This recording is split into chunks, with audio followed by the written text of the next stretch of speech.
saya dalam bahasa Inggeris dan memang lazimnya lah saya sampaikan dalam bahasa Inggeris, tapi saya akan cuba sampaikan dalam bahasa Melayu sebab banyak lazimnya ada serta daripada luar negara, so it's going to be a mixture. Okay. Anyway, most of the references and the research-based articles are in English, so whether we like it or not, we have to understand English. Tapi saya campur-campur lah. Sebelum saya bermula, kenapa saya beri topik ini? Bila MPWS minta saya untuk menyampaikan seminar dalam masa 1 jam. Biasanya saya conduct workshop 1 hari, ya. So dan saya pun terfikir apa yang saya nak sampaikan dalam 1 jam. Okay. So most of my workshop, one-day workshop on literature review, on questionnaire design, how to design questionnaire, how to do literature review. But apa yang saya nak sampaikan dalam 1,5 jam adalah untuk memberi anda secara helicopter view supaya anda nampak overview of the research process. Yeah. It's important because kalau kita tak nampak nak buat research di peringkat Masters of PhD, kalau Masters mungkin 1,5 tahun atau 2 tahun ya, untuk kita nak siapkan, dan PhD 3 hingga ke 5 tahun, ada sampai 7 tahun, right? Jadi kalau kita tak tahu secara keseluruhan proses nak buat research dan kita hanya mampu berfikir, okay, I'll start from here and then what's next? Research kita kena buat proposal, ya. Dan untuk proposal, bagaimana kita nak tahu macam mana nak mengenal pasti problem statement ataupun pernyataan masalah. Bagaimana kita nak buat literature review. Bagaimana kita nak design research plan kita. Kita tidak mampu untuk mengatakan, okay, saya start daripada step 1. Okay. Kalau kita start begitu, mula begitu, maka kita sama-sama dan kita tidak ada kepastian bagaimana atau jalan mana yang terbaik dan jalan mana yang kita boleh mengambil yang lebih lurus, because doing research at the Masters of PhD level involve a matter of moving from twist to turn. Ada banyak liku. Ya, liku tu kadang-kadang sharp corner, kita tak nampak. Sharp corner tu lah kadang-kadang kita terpesong ke, kita terlanggar ke, ataupun kita tak nampak di hujung. Jadi saya bawa balik daripada kembara Scotland dan UK, dan saya nak share, ya. This is an analogy. I think this is going to be a good analogy. Daripada Nottingham ke Edinburgh, kami ambil perjalanan kami mula malam. Dan pada mulanya kami ikut highway, dan highway itu jelas, straight, ya. Tapi halfway through, the navigator bagi kami jalan kampung, ya, yang a lot of twist and turn, and we could only see 20 meter, dalam 50 meter ke depan saja, dan tak nampak apa-apa. Masa tu perasaan we were full of anxiety, ya, rasa sangsi, betul ke jalan yang kita ambil ni? Mungkin kita sesat ke? Itulah perasaan saya semasa saya buat PhD saya. Okay. I don't know whether I'm doing the right track, because there's a lot of twist and turn before you receive success. Tak nampak jalan. Begitulah perasaan saya pada mulanya. And that is the analogy. Tapi apa yang saya nak sampaikan hari ini, and I hope so, ya, adalah untuk memberi anda pandangan secara keseluruhannya apa yang anda dijangka buat, what you are expected and what you should expect, supaya anda nampak pada awal lagi, pada semester pertama, sekurang-kurangnya lah semester kedua, anda dah nampak cahaya di hujung untuk nak menyelesaikan masalah penyelidikan yang anda perlu selesaikan. Ya, you could see the light to complete your research. So apa yang saya nak sampaikan adalah melalui E2RD, iaitu from epistemology to research design. Apa benda ni epistemology ni? Pernah dengar tak perkataan epistemology ni? Ya, bukan yang besar namanya kan? Epistemology ni adalah sebenarnya everything to do with knowledge. Dari segi falsafah is the knowledge. Sebab di peringkat Masters of PhD, you are supposed to create new knowledge. Right? For you to create new knowledge, nak jana pengetahuan, yeah, you are going to be, you are all knowledge creators. Sama ada anda akan hasilkan satu produk, sama ada anda hasilkan satu policy untuk mengubah kesejahteraan masyarakat, polisi untuk menyelesaikan masalah bullyism, polisi untuk merealisasikan inklusif ekonomi yang berteraskan ekonomi Islam. Okay, right. So, bagaimana anda nak adakan itu semua? Semuanya bermula dengan pengetahuan. Pengetahuan itu adalah dua jenis. Pengetahuan yang sudah ada, known knowledge, which is through literature review. Tak boleh nak tinggalkan, tak payah. Saya terkejut ada satu syarah di Fakulti Ekonomi Engineering, bukan sinilah ya, bukan UPM. Dia kata bila pelajar dia nak buat literature review, dia kata, I don't believe in literature review. You just think of how to do it, how to solve it, what's the method, what's the algorithm. Salah. Literature review adalah kunci. You need to know what's happening, what is known. Itu adalah elemen yang penting dalam epistemology. Yeah. You need to know what is known first. Seterusnya, apa yang sedang dibuat oleh community saintifik dalam bidang yang anda nak terukur. What are they doing? What is known? Jadi bila anda fikir begitu, anda secara otomatis nak tahu apa yang telah diketahui, apa yang telah dibuat dalam bidang yang anda nak kaji, dan apa yang perlu lagi diselesaikan. Melalui epistemologi dan melalui tinjauan literature, anda dapat tahu apa yang telah dibuat dan apa yang perlu dibuat lagi, metodologi yang mereka gunakan, apa yang berjaya dan apa yang masih perlu dilaksanakan. What further research needs to be done. Kalau kita tak tahu itu, kita tak akan temui jalan yang sebenarnya yang perlu kita ambil. So itu semua juga melibatkan pengenalpastian penyataan masalah. You also have to identify problem. Okay, beritahu saya, ada tak antara anda boleh beritahu saya apa yang anda faham tentang problem statement? Penyataan masalah. Anybody? What's a problem statement? What is a research problem?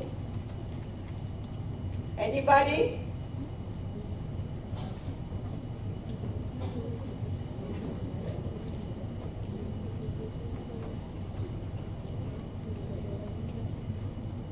Sebab ini satu jam. Jadi kalau 1 jam memang saya insist 1 jam biarlah.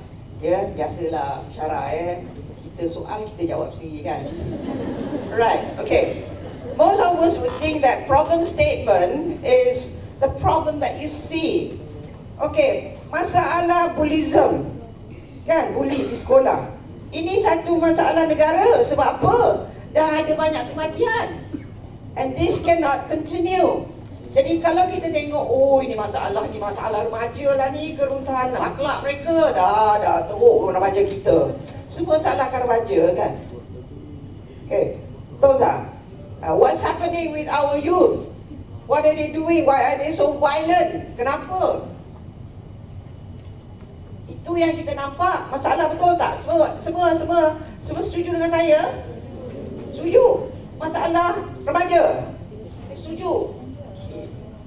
This is when epistemology comes around. Di mana kita perlu merujuk. Ada tak kajian tentang bullyism? Okay, saya tanya, semua kata setuju. Ini remaja, dia punya pasal ni tak teruk sangat kan. Right, sekarang ni buat literature search. Baca sikit. Dah buat literature search. Okay, tell me, what's the problem for bullyism? What's the issue? Antaranya, cuba baca Keratan Akhbar, cuba baca report, white paper. Masalahnya antaranya adalah berlaku di mana?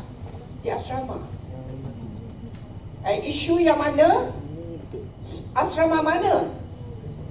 Yang kematian adalah dari sekolah agama. Beyond understanding kan? It shouldn't happen. Kenapa? Baca lagi.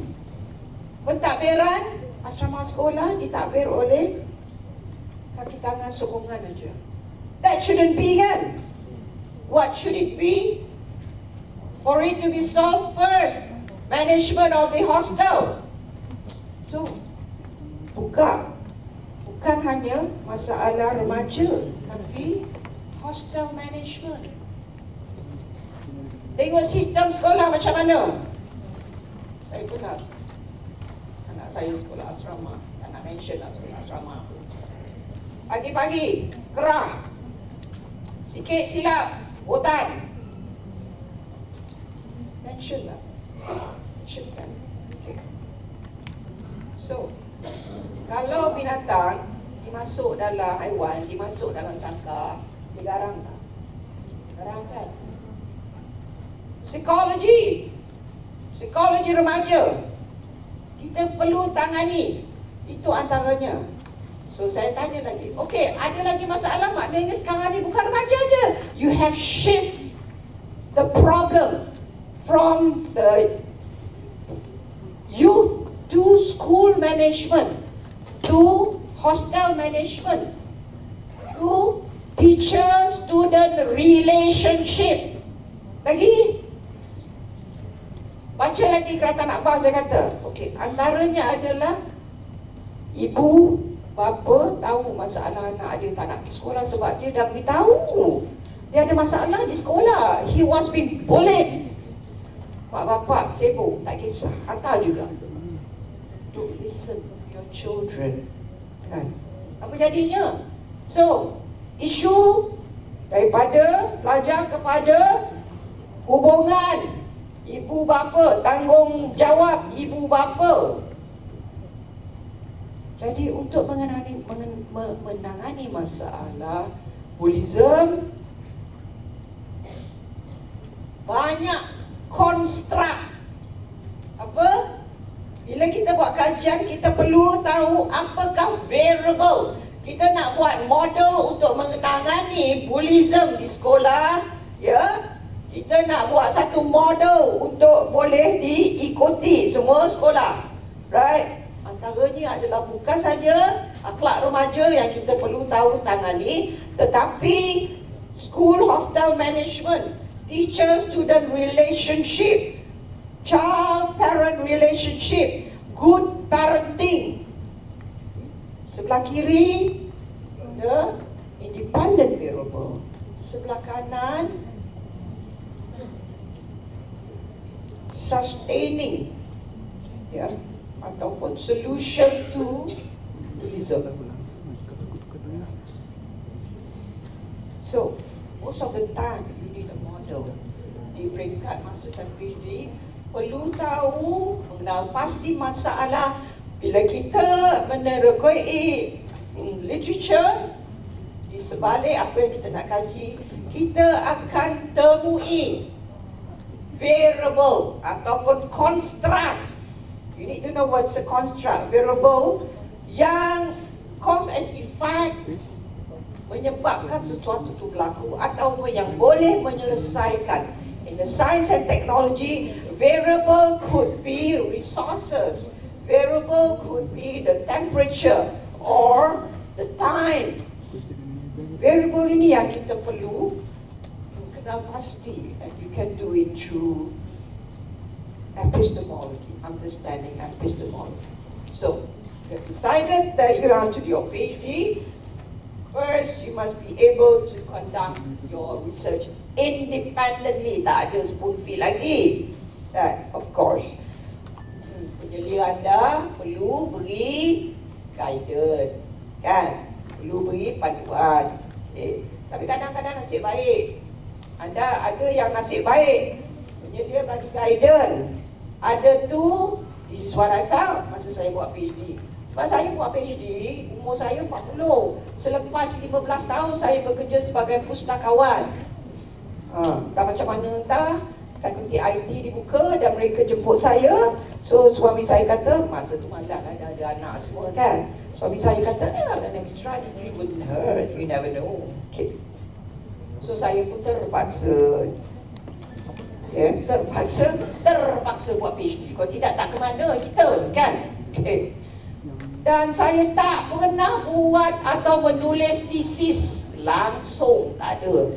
Tapi saya hadiri kursus research methodology di peringkat masa saya diploma IPM, masa saya first degree research method in sociology, masa saya masters research method in library and information science. Tapi setakat buat proposal aja. I've never done any research and I've never written any thesis. Bayangkanlah. Yeah. So, memang banyak yang saya perlu belajar dan I felt masa saya mula buat PhD, penyelia saya, kawan baik saya, ada yang Profesor Madia masa tu, apa yang saya rasa dan saya lalui, I felt that I was thrown in the desert and I have to get out myself. 90% is your work, but I learned through that. Saya belajar a lot. I have to read a lot. Saya pun kena menulis dalam bahasa Melayu. All my education daripada darjah 1 sampai universiti English. Bayangkanlah, ya, merangkak saya. But this is why I want to share. Saya dah bersara, dah 4 tahun bersara, but I'm still active because I want to help all of you. I will still want to help postgraduate as long as my physical condition allows me to. Let me share with you for the next hour. Okay. Right. You need a lot of skill. Kita perlu banyak kemahiran dan pengalaman yang perlu ada. Kita perlu mengurus diri kita sendiri, mengurus research kita sendiri. Buatlah apa pun. Nobody is going to tell you you must do this today. And no. But you must remember, once you register, the clock starts ticking. Masa tu saya dah 2 anak. Umur saya 40. I have a family to run. To manage, ya. Tak ada, lepas pukul 6 masak semua, tak ada punya, I'm doing my PhD, you all pandai-pandai lah cari makan, tak ada. Ya, anak saya dah sekolah, tak ada pandai-pandai lah buat homework. No, still kena coach my children, kan, tu. So lagi ya, dan I have a friend yang buat PhD yang single. Ada 2-3 yang single, but they never made it. Why? Sebab saya rasa you appreciate time management and self-discipline. Fine, you treat yourself buat PhD atau masters, cuti belajar bukan cuti. Cuti belajar is you still have to clock in buat pukul 8 sampai pukul 6, cukup. Itu yang saya buat. Pukul 8 sampai pukul 6, tapi disiplin. Tengah hari pergi ambil anak saya, bawa dia makan semua, and then dia buat homework semua. Yang itu memang pastilah still your responsibility. Tapi bila kita ada masa yang terhad, you learn to appreciate time. Right. So you need to also know how to structure your research process, how to write academically. Ya, bukan cakap santai-santai nak tulis. Jadi kita kena baca artikel, baca thesis untuk kita faham cara menulis secara akademik. Okay. Dan macam daripada masa ke semasa kita perlu terbitkan artikel ya. So, this is some of the guidelines that you need to know today. Dan ramai yang ada masalah tak lulus proposal defense kerana tak nampak reviewer, tak ada examiner, tak nampak the problem that you want to solve. What's the problem that you want to solve? You can't see it. Ada tu tak tahu mana nak mula ya. How do I begin? Macam love story pula ya. Okay. Ada tu I'm stuck with my research. Tak tahu masalah yang nak selesaikan. I've read a lot. Saya ada belajar yang dok baca je. Tapi saya go. Okay. Jadi saya guide dia, tapi the main supervisor lagi orang kata tak maulah lebih sudu daripada garpu kan. Garpu daripada sudu kan, the other way round. Right, so I can't really push her. Okay, tapi for those yang saya supervise as a main supervisor, okay, saya insist jumpa saya, bincang. Saya akan bagi, I will end up the session for each supervision session with a question to find out. Okay? Okay, you are interested in knowledge management? Fine. Tell me about it. What do you know about knowledge management? It's a broad area. What do you want to do on knowledge dissemination, knowledge acquisition? Do you want to do on knowledge transfer? Oh, I didn't know that.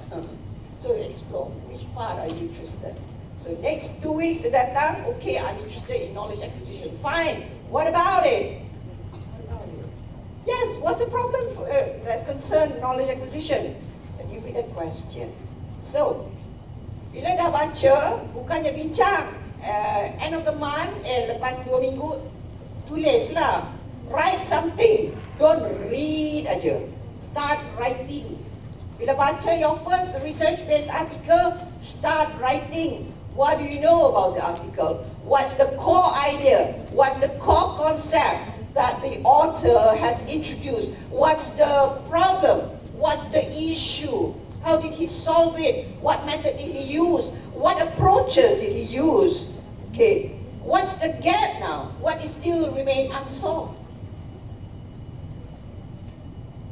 So you start writing. Of course, this is not true. Nak sampai tu kena macam-macam pemula dengan SWOT and all that on. Right, okay. So, whatever it is, you have to go through all those hurdles. Yeah, okay. So, I believe and I strongly believe that I can help you. It's going to be a journey with lots of twists and turns and bumps. But I hope by the end of the session, you should be able to see how to see the end of the line.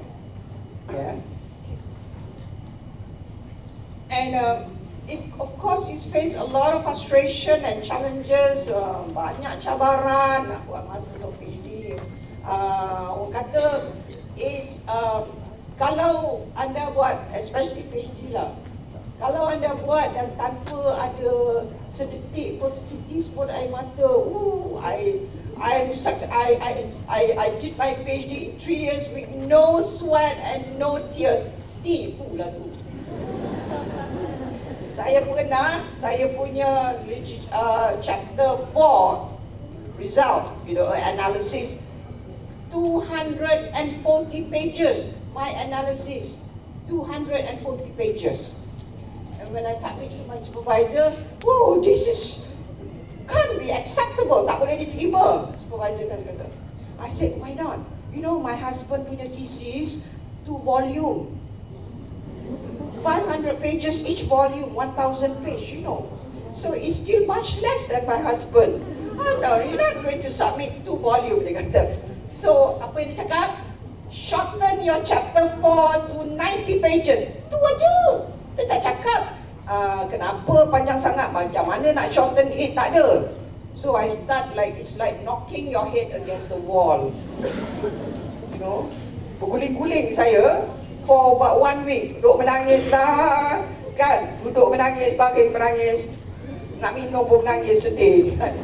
Apalah nasib saya. But finally, I found it and I shortened it to 90 pages.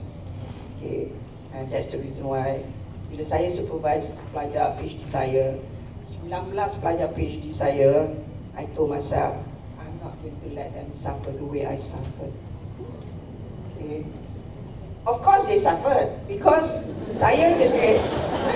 No, bukan suffer alone, bukan suffer alone. Of course they suffered because you know why? I am a supervisor who is very critical. Saya nampak, even titik antara satu ayat tu satu ayat, tak ada titik pun saya nampak.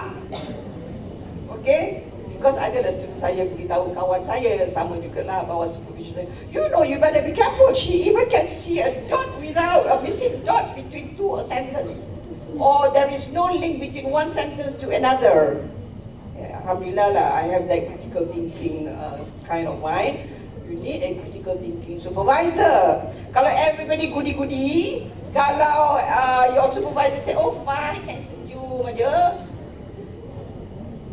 masa Viva, I'm not surprised kena belasah habis, kan? So biar kita kena belasah daripada supervisor saya kita, daripada kita kena belasah masa Viva, kan? So I will not allow my student to submit their thesis unless I am satisfied and I've seen everything. At least ada benda lah yang kita terlepas pandang. Minor tak apa, jangan major, kan? Okay, right. So you need certain skills, and the skills that saya nak share, critical thinking skill, macam mana nak organize, ya, and a few critical thinking tool yang saya nak introduce. Okay, saya brief aja. I will not tell you how, but this is what you expected to do. So I would show you the research paradigm. Mesti tahu apa dia research paradigm. To see an overview, to get an overview, to allow you to start thinking. Okay, what's the approach? What's the problem? What is known and what is unknown? Sebelum saya bermula, saya ingin mengucapkan terima kasihlah pada bekas pelajar saya, Dr. Ismadi, Dr. Nur Aziati. They are doing very well as academic now. Banyak contoh-contoh yang saya ambil daripada mereka, dan juga ada beberapa pengarang dan juga pelajar lain yang saya tak ada nyatakan semuanya, tapi saya syukur kerana sumbangan mereka boleh saya kongsikan bersama anda. Right, so what I'm going to deliver is why do you need to understand epistemology and ontology, kenapa penting untuk anda faham. I want you to also understand the research process so that you can see an overview and how epistemology and ontology can be linked to designing your research. Nak fikir the method that you need to use, the method for data collection and data analysis and whatnot. So how do you relate these concepts? Most of the time, you are familiar with this four. Kita fikir apa? Method, kan? Betul? Betul. Kaedah yang kita nak guna, kan? Betul. Okay, kaedah, there's a different method ke method. What's your method? Okay, if that's the method that you choose, what's your methodology? Apa benda ni? Bukannya sama ke method and methodology? That's a difference, yeah. Okay. Method are technique and procedure. Langkah-langkah method. Ya. Okay. Methodology adalah perancangan, your plan. Nak gunakan methodology apa? Is it quantitative ke? Qualitative ke? Formal method ke? That's a difference. Bila kita nak kata we want to use a qualitative or quantitative or formal method or grounded theory, you must have your rationale. Tak boleh kata, oh, I choose that method. What's your rationale? What's your argument to choose that method? Oh, I choose to use the algorithm, B-swarm algorithm.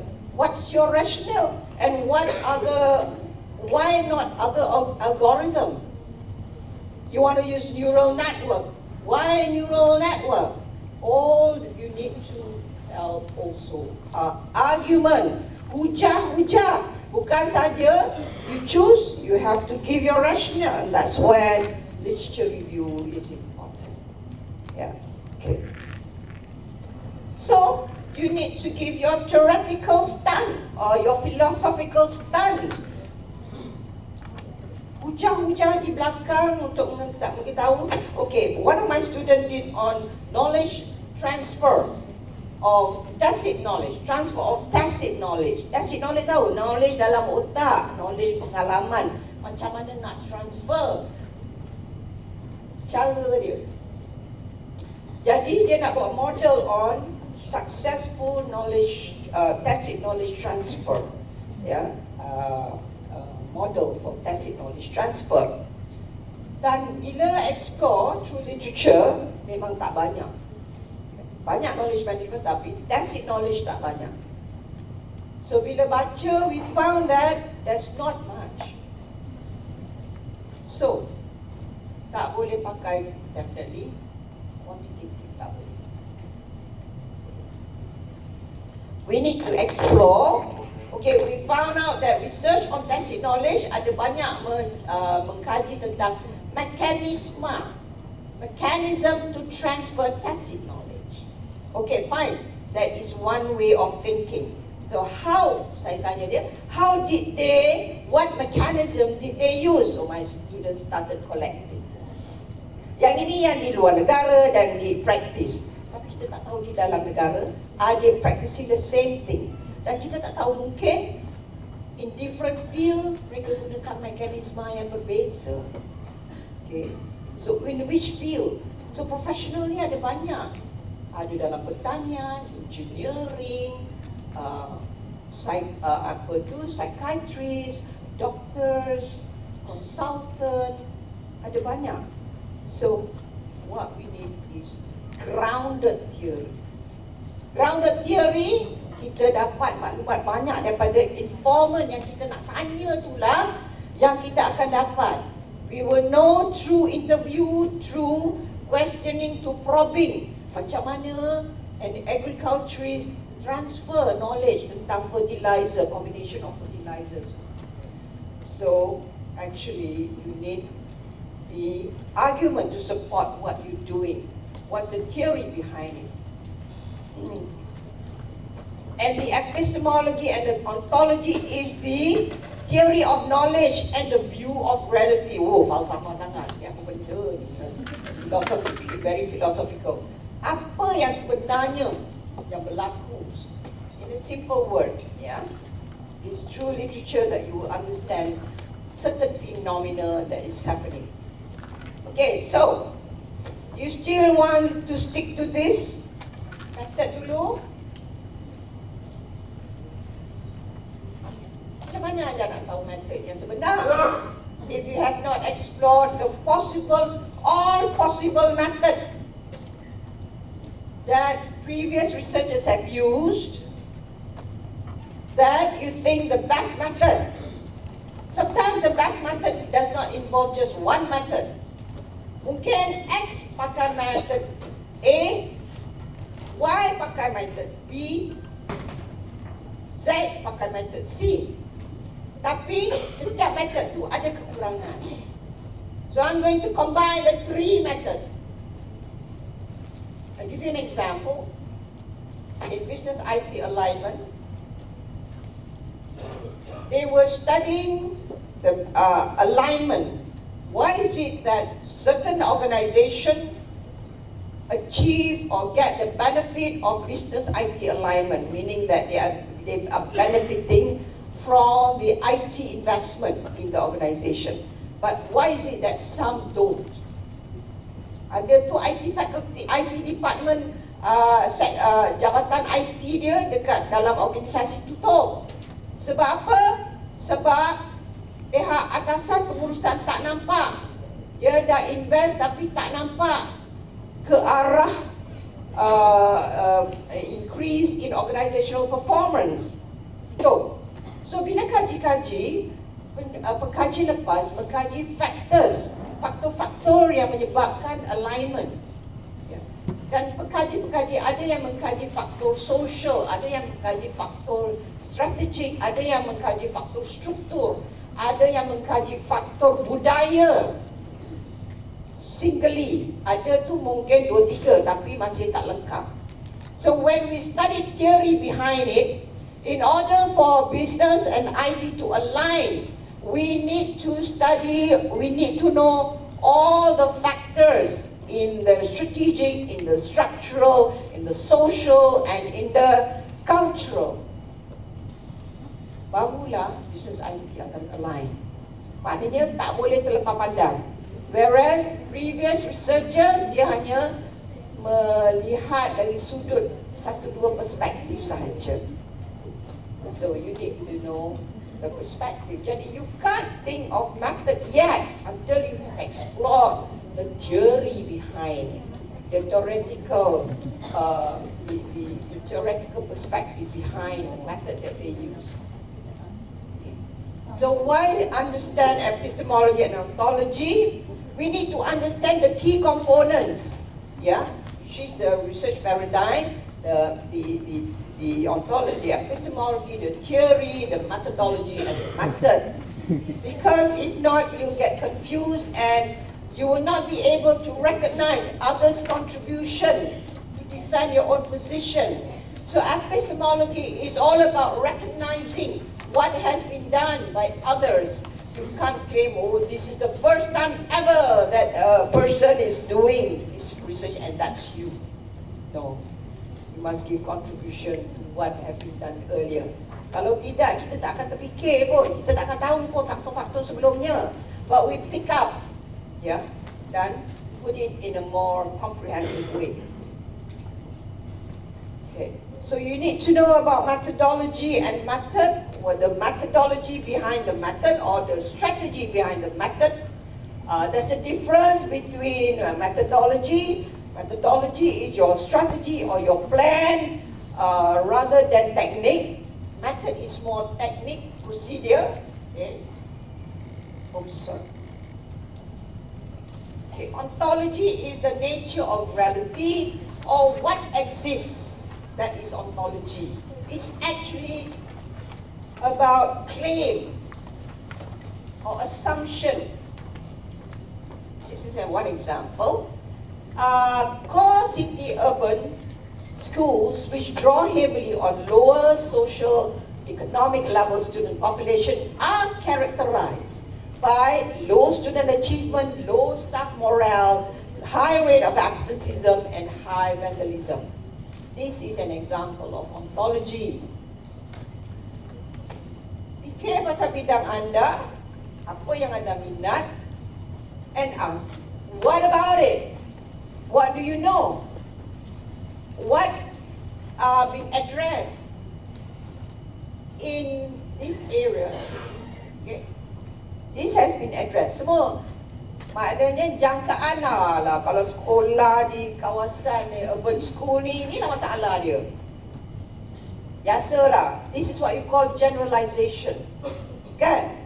But it doesn't have to be that way. It doesn't have to be.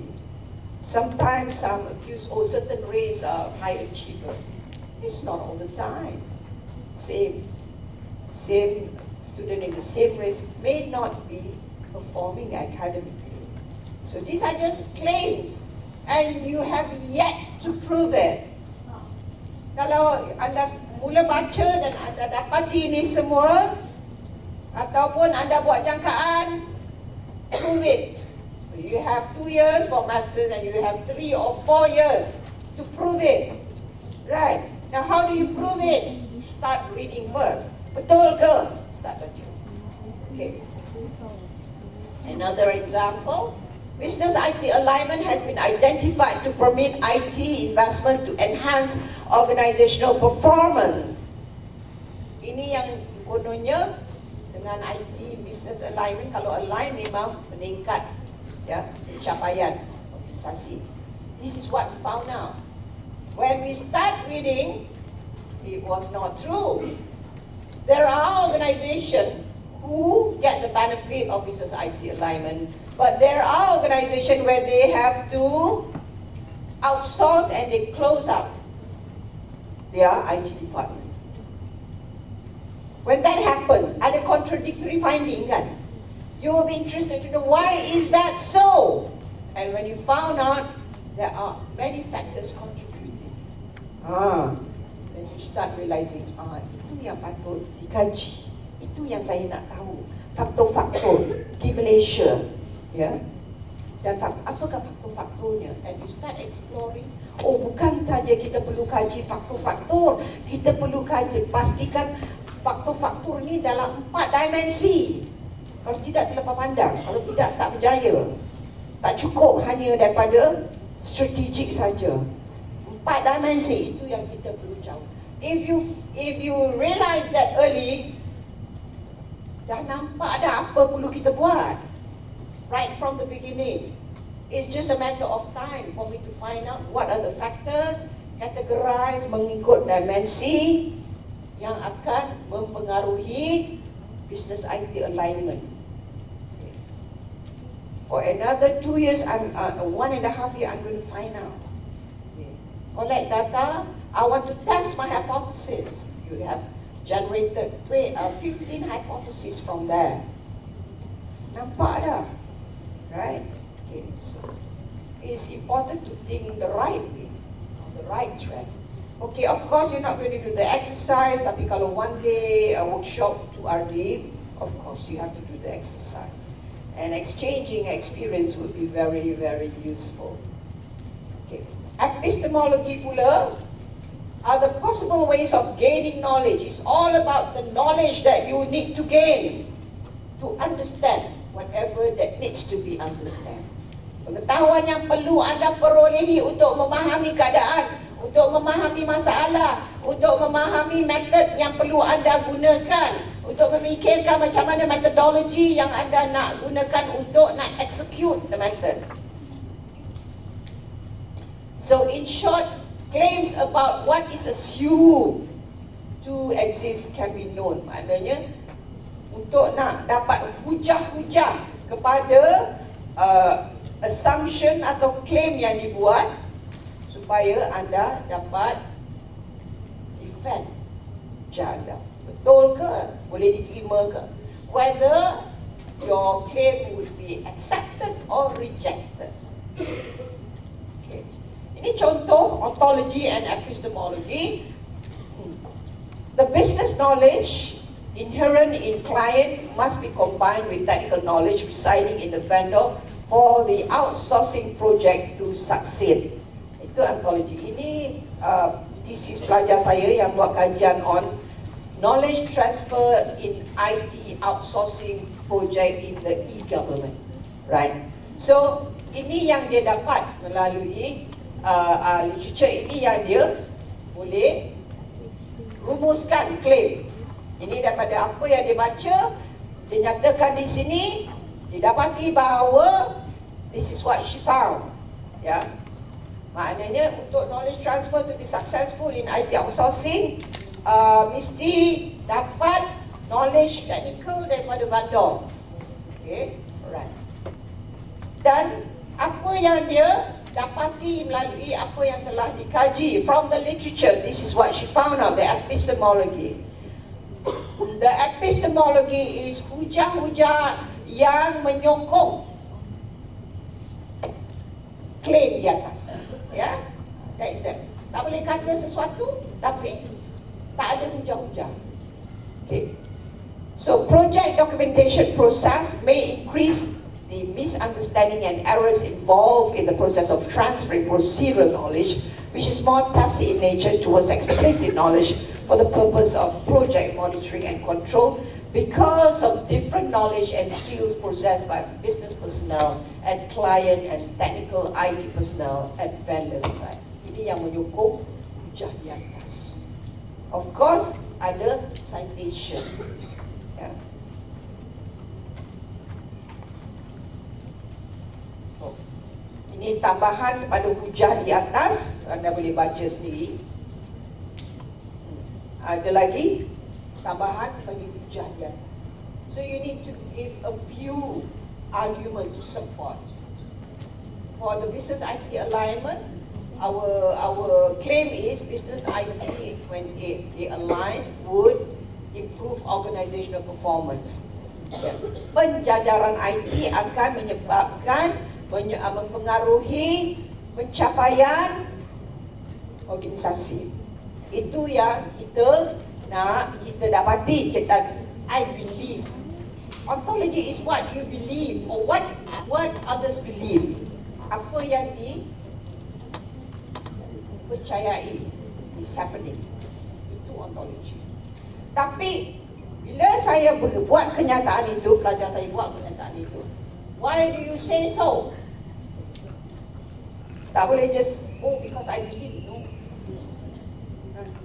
Okay, they explore dan dia dapati beberapa kajian yang menyokong, right? Multinational company, they are gaining from IT. Memang berlipat ganda, ya, keuntungan dan performance. Ada, fine. Are you sure? Saya cakap, are you sure? Dia bagi lagi. Okay lah, fine. You explore further, come back in 2 weeks and tell me. Another 2 weeks dia datang, oh, I found certain report that says organization are not gaining and there are some IT department are closed. Why? So bila ada contradictory, that warrant further research. Tak betul lah tu. So you need to prove. Saya tanya, yang successful tu kenapa?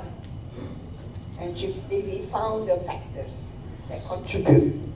Yang tak successful kenapa? Then he found the other factors, right? So you need to find argument, right? So saya bagi 3 untuk nak tunjuk ya beberapa pernyataan yang menyokong dan juga menyangkal. It could be supportive, it could be contradictory.